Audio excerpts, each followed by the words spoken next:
अस्सलाम वालेकुम वनीस वॉइस में खुशामदीद। उम्मीद करता हूँ आप लोग जहाँ भी होंगे खुश होंगे, बात होंगे।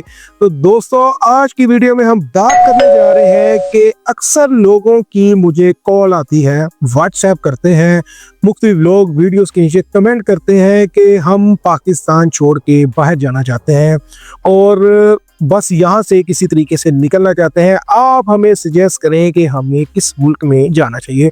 तो मैंने सोचा कि आज इन सब सवालों के जवाब इस वीडियो में दे दिए जाएं ताकि कोई भी कंफ्यूजन बाकी ना बचे कि किन मुल्कों में आपको जाना चाहिए। अक्सर जो पाकिस्तानियों का जो माइंडसेट मैं पढ़ सका हूँ वो यही है कि ये यूरोप की साइड पे निकलना चाहते हैं, कनाडा, अमेरिका, यूके, इन साइड्स पे ये लोग निकलना चाहते हैं। तो मिडिल ईस्ट वाली साइड के ऊपर रुझान ना थोड़ा कम होता है क्योंकि वहां पर जाहिर सी बात है तनख्वाह कम है। 1200-1500 रियाल में आपका क्या बनेगा? 1200-1500 रियाल में से तो 500-600 तो आप वहीं पे खा जाओगे। 800-900 घर भेजा तो क्या भेजा, परदेश भी काटी और मिला भी कुछ ना। बात तो ठीक है। तो अब यूरोप और कनाडा में और दूसरे मुल्कों में जाना चाहते हैं तो मेरा इनको मशवरा है कि कभी गलती से भी इन मुल्कों में काम कारोबार के लिए ना जाइएगा। ठीक है, अगर तो आपने कोई डिश वॉश का या निचले तबके का कोई भी काम करना है, कोई वेटर बनना है, डिश वॉश करना है, सफाई पूंछा करना है, या आपने किसी पेट्रोल पंप के ऊपर पेट्रोल भरना है, फिर तो आपको पर घंटे के हिसाब से अच्छी अर्निंग हो जाएगी। फिर तो आप खुशी के साथ ये काम करें। लेकिन अगर आप कोई प्रॉपर जॉब कर रहे हैं जहां पर आपको सैलरी मिलनी है तो वहां पर आपको टैक्स ही इतना ज़्यादा होता है, इतना ज़्यादा कटता है आपका टैक्स कि आपके वैसे ही दिमाग की बत्ती गुल हो जाती है कि मैंने सारे महीना मेहनत करके जो पैसा कमाया उसमें से आधे के करीब तो गवर्नमेंट ने टैक्स ले लिया है। इस वक्त पूरे यूरोप की यही कहानी है। यूरोप, अमेरिका, इन सब की इकोनॉमी की इस वक्त जो है वो बैंड बजी हुई है। तो इनके हालात भी अभी ठीक नहीं है। किन मुल्कों में आपको नहीं जाना चाहिए? एक, आपको कनाडा में कभी भी गलती से नहीं जाना चाहिए। आपको कोई फ्री में भी बुला रहा हो तो कभी भी गलती से मत चाहिएगा। दूसरा, आपको कहाँ नहीं जाना चाहिए? आपको ओमान नहीं जाना चाहिए, ना नौकरी के लिए ना ही काम कारोबार के लिए। ओमान से मुझे मेरी वीडियोस के नीचे लोग कमेंट्स करते हैं और बद्दुआएं देते हैं उन लोगों को जिन लोगों ने उनको सुनहरी ख्वाब दिखाए और उनको ओमान में लेकर गए।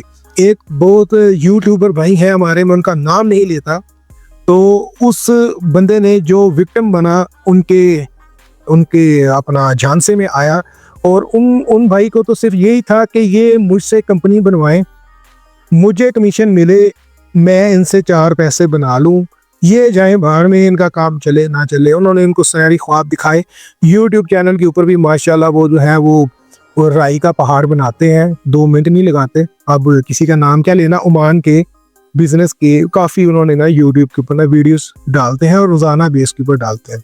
फैक्ट्स एंड फिगर्स उसके अंदर बहुत कम होते हैं, जो खर्चे होते हैं वो उन्होंने बताए नहीं होते। जो पाकिस्तान की सादा आवाम है भागी चली जाती है, वहाँ पर जाकर लाखों करोड़ों की इन्वेस्टमेंट करके 2-2 साल के बाद लोगों के हाथ ऐसे जुड़े हुए हैं कि भाई हमें यहाँ से निकालो। ठीक है, अक्सर लोगों की कॉल्स आई हैं। अभी रज़ीउल्लाह ने पिछले दिनों में कई लोगों के दुबई के अंदर जो है वो बिज़नेस के लाइसेंस वगैरह बनवा कर दिए हैं, तो अब वो लोग ओमान से दुबई में शिफ्ट हो गए। ये तो बात होगी ओमान की। कनाडा का मैंने नाम क्यों लिया? दुनिया पागल थी। आज से 5-7 साल पहले हर बंदा कनाडा के वीज़े खुल गए, कनाडा ने वीज़े आसान कर दिए, कनाडा ने स्किल वाले लोगों को कहा कि आप हमारे मुल्क में आ जाए, हमारा मुल्क तो आपके बगैर चल ही नहीं सकता। तो यहाँ से दुनिया गई, हमारे कुछ रिश्तेदार भी गए, अपने काम स्टैब्लिश कामों को छोड़ छाड़ के वो कनाडा गए, कुछ दोस्त भी गए। ठीक है, वो उनको तो मैं जानता हूँ जो गए। अब जो YouTube चैनल के ऊपर मेरी वीडियोस देखने के बाद जो लोगों का मुझे रिस्पांस आ रहा है, मैं तो बिल्कुल देखकर एकदम डर गया, हक्का बक्का रह गया कि ये आखिरकार कनाडा में ऐसी कौन सी आफत आ गई कि हर दूसरा बंदा कनाडा छोड़ के भागना चाह रहा है। अब मसला इन लोगों के साथ ये हुआ है कि ये कनाडा से वापस पाकिस्तान भी नहीं आ सकते, तो आखिर ये लोग करें तो क्या करें? ठीक है, तो अब ये लोग वहां से मूव होना चाह रहे हैं। तो कुछ लोगों से मैंने पूछा कि आप क्यों कनाडा छोड़ना चाह रहे हैं, कि दुनिया तो पागल थी यार, हमने कनाडा जाना है, आप कनाडा में बैठ के कह रहे हैं हमने दुबई आना है। तो मुझे बात की समझ बिल्कुल नहीं आई। तो उन्होंने बताया कि भैजान यहाँ पर सर्दियाँ शुरू होते ही बर्फबारियों के ऐसे अंबार लगते हैं कि आपको घर से बाहर जाने के लिए कई घंटे पहले इंतजाम करने पड़ते हैं, फिर आप कहीं पर जा सकते हो। इन हालात में गंजा नहाएगा क्या, नचोड़ेगा क्या, कमाओगे क्या, अपने पे खर्चा क्या करोगे? आप तो जाके बर्फबारी में स्टक हो गए, बाहर बर्फ 10-10 फीट बर्फ पड़ी हुई है, आप कमा लो जाके, नहीं कमाया जा रहा। उसके बाद फिर टैक्सेस इतने ज्यादा हैं कि टैक्सेस ने लोगों की कमर तोड़ दी है। जिस मकसद के लिए, जिस सुनहरे ख्वाबों को पूरा करने के लिए वो कनाडा गए और उन्होंने पता नहीं क्या क्या सेक्रीफाइस किया होगा, अपने घर तक बेच दिए होंगे। ये सिर्फ पाकिस्तानी की बात नहीं कर रहा, मैं इंडियंस की बात भी कर रहा हूँ। इंडियंस भी बहुत लोगों की कॉल्स आती हैं और वो कनाडा को अल्लाह हाफिज कहना चाह रहे हैं और चंद ही दिनों में वो कहीं ना कहीं मूव होने के बारे में पर तोली बैठे हैं। अभी काफी लोग कनाडा से भी दुबई में विजिट करके गए हैं रजीउल्लाह के पास से। एक भाई तो हांगकांग से भी आए हुए थे, यानी कि हांगकांग के भी मामला कोई ठीक नहीं है। कल रात को एक भाई की कॉल आई हुई थी, वो चाइना में होते हैं, वो वहां से आना चाह रहे हैं। मुझे समझ नहीं आ रही कि इन सब मुल्कों को आखिरकार हो क्या गया है। यहाँ पर काम कारोबार के ऐसे क्या लाले पड़ गए लोगों को कि लोग यहाँ से मूव करना चाह रहे हैं। अब आ जाए आप यूके पर। यूके में उतनी वैकेंसीज नहीं है, उतने जॉब्स ही नहीं है जितने वहां पर इस वक्त लोग पहुंच चुके हैं। एक जॉब के ऊपर 4-4 लोग खड़े हैं। पहले लोग क्या करते थे, लोग कहते थे यार थोड़ा हल्की जॉब ले लो, मैं बर्तन धो दूंगा, मैं डिलीवरी बॉय बन जाऊंगा, मैं सफाई सुथराई कर दूंगा, मैं घर का वॉशरूम तक लोगों के साफ कर दूंगा, कुछ भी कर लूंगा, बस मैं यूके पहुंच जाऊं सही। अब इस तरह की इतनी आवाम वहां पर पहुंची है कि वो एक दूसरे के साथ कंपटीशन में पड़ गए। और अब वो जो पहले गोरे इनको 1 घंटे का अगर कोई 8-10 पाउंड दे भी देते थे, तो अब ये वहां पे कंपटीशन में पहुंचकर 6-6 पाउंड के ऊपर भी काम करने के लिए राजी हैं कि आप हमें काम के ऊपर रख लो। तो ये हालात हैं इस वक्त यूके के। लोग यहाँ से स्टूडेंट वीजे लगवा के जा रहे थे और स्टूडेंट वीज़ा लगवा के उधर फिर जाके स्किप हो गए, बाहर से काम करके तो हम ये कर लेंगे, वो कर लेंगे, सबकी बैंड बजी बढ़ी है और सब वहाँ पे चीखे मार रहे हैं। और एक छोटा सा कमरा, बिल्कुल यूके में एक छोटा सा कमरा, जहाँ पर आप मेरे यहाँ से गिर भी जाएं तो शायद गिरेंगे नहीं, क्योंकि वो कमरा इतने छोटे हैं वहाँ पर। तो उस लेवल के कमरे 300-300, 500-500 पाउंड में आपको मिल रहे हैं। 500-500 पाउंड में आपको कमरा मिल रहा है। किस तरीके से आप सरवाइव करोगे, कमाओगे क्या, घर क्या भेजोगे, खाओगे क्या? ये तो खाने पीने की बात नहीं मैंने की, ये तो सिर्फ मैंने आपको रिहाइश की बात की है कि इतनी महंगी रिहाइश जो है वो यूके में हो चुकी है। आजकल जो है वो गुड्डी चढ़ी हुई है, यूएई की बहुत गुड्डी चढ़ी हुई है। सऊदी अरेबिया जो है वो अपने मुल्क के दरवाजे खोल रहा है। अब तो सऊदी अरेबिया ने कंपनी जो है वो ओपन करके बगैर किसी के फील की, सर दर्द के लोगों को कहा कि आप आकर अपना बिजनेस सऊदी अरेबिया में स्टैब्लिश करें। तो अब लोग इस तरफ मूव होना शुरू हो रहे हैं कि अपनी कंपनी बनाई, कोई कफील का रोला नहीं, कोई कुछ नहीं, कंपनी बनाई और पहुंच गए। और अब ये था कि सऊदीया की जो कंपनी बन रही थी वो तो बन जाती ही 40-50 हज़ार रियाल में, लेकिन उसके बाद मसला ये था कि हर साल आपको 62,000 रियाल जो था वो भी दोबारा जमा करवाना पड़ता था अपने लाइसेंस को रीन्यू करवाने के लिए।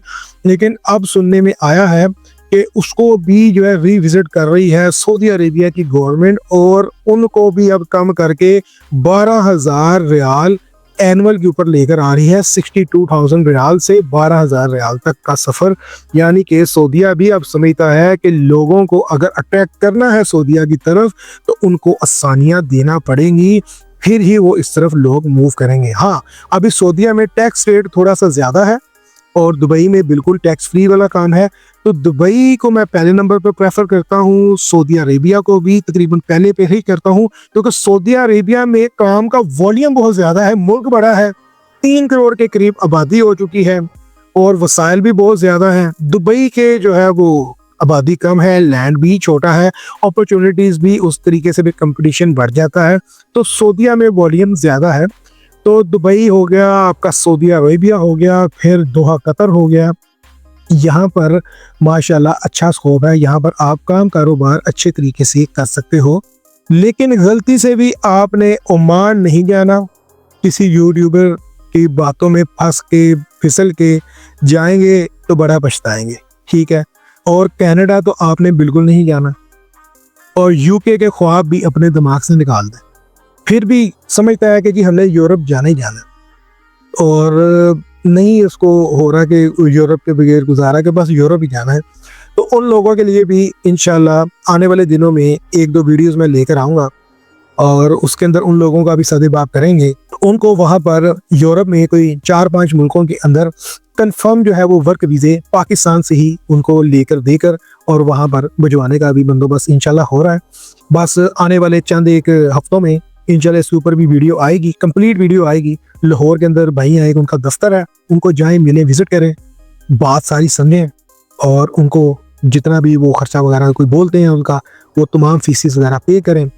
पाकिस्तान में बैठ के अपना जो है वो वर्क वीज़ा यूरोप का हासिल करें और फिर मूव करें। किस्मत आजमाएं, अल्लाह ताला आपके लिए भी आसानियाँ करे, हम सब के लिए भी आसानियाँ करे। पाकिस्तान से जो हालात चल रहे हैं, जो पहले भागा वही कामयाब, ठीक है, क्योंकि इस मुल्क में ना सियासतदानों ने कुछ बाकी छोड़ा, ठीक है, और ना ही जो दूसरी पार्टी है उन्होंने कुछ बाकी छोड़ा। तो अवाम के जो पुरसाने हाल है इसका किसी को भी ज़रा सा अदराक नहीं है कि गर्मियों के अंदर लोग बिजली के बिल कैसे देंगे, ठीक है। अब इनको ये नहीं अदराक के छोटे छोटे घरों के 50-50, 60-60 हज़ार बिल आ रहे हैं, भाई वो कहाँ से देंगे? वो बच्चों के स्कूल की फीस देंगे, बच्चों को खाना देंगे, ग्रोसरीज करेंगे, क्या करेंगे? वो बिजली के बिल ही इतने इतने ज़्यादा आ रहे हैं। तो पाकिस्तान ने कभी ठीक नहीं होना। जो हालात जा रहे हैं, जो मैं देख रहा हूँ इनके टशनबाजियाँ, और एक पार्टी जो है वो धमका रही है, दूसरी उसे डर रही है, आपस में सारे उलझे हुए हैं, अवाम गई दही लेने। तो इन्होंने कुछ नहीं करना, ना वो जो जेल में बैठा है ना उसने कुछ करना है, जो इस वक्त कुर्सी पे बैठे ना इन्होंने कुछ करना है, और जो किसी को कुछ करने नहीं देते ना उन्होंने कुछ करना है। तो लिहाजा आपने खुद ही करना है जो अपना करना है। ना आपका बिजली का बिल देने नवाज शरीफ आएगा, ना इमरान खान आएगा, इनको आप लोगों से कोई कंसर्न नहीं है। तो लिहाजा जो भी करना है आपने अपने लिए करना है, अपने लिए निकलो, मुल्क के लिए निकलो, अपने बच्चों के लिए निकलो। और अगर आपको ये वीडियो कुछ भी मदद दे गई तो मैं समझूंगा कि अल्लाह ताला ने मेरे से कोई काम ले लिया। तो अगर आपको मेरी किसी भी चीज़ की ज़रूरत हो, अगर आप समझते हैं आपने कोई मशवरा लेना है या आप कहीं पर कारोबार स्टैब्लिश करना चाहते हैं, उसमें आपको मेरी मदद की ज़रूरत है, तो स्क्रीन के ऊपर यहाँ पे मैं नंबर चला रहा हूँ, आप इस नंबर के ऊपर मुझसे रब्ता कर सकते हैं और इंशाल्लाह अल्लाह खैर रखेगा। जो मदद मैं आपकी कर सकता हूँ मैं आपकी मदद ज़रूर करूँगा। और अगली वीडियो के लिए मुझे दें इजाज़त। अल्लाह हाफिज़।